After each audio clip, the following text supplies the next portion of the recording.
Hola, què tal?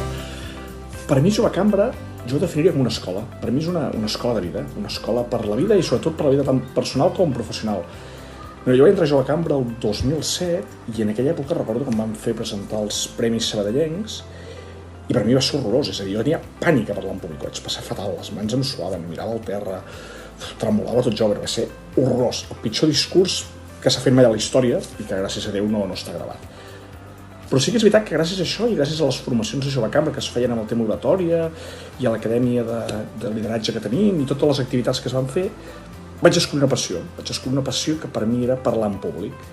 I gràcies a això us puc dir que avui en dia, actualment, he escrit un llibre sobre com parlar en públic, faig classes a la universitat sobre com parlar en públic i personalment gaudeixo moltíssim d'aquesta activitat que al principi em feia pànic i que sens dubte no hagués arribat mai aquí si no hagués sigut gràcies a la Jove Cambra.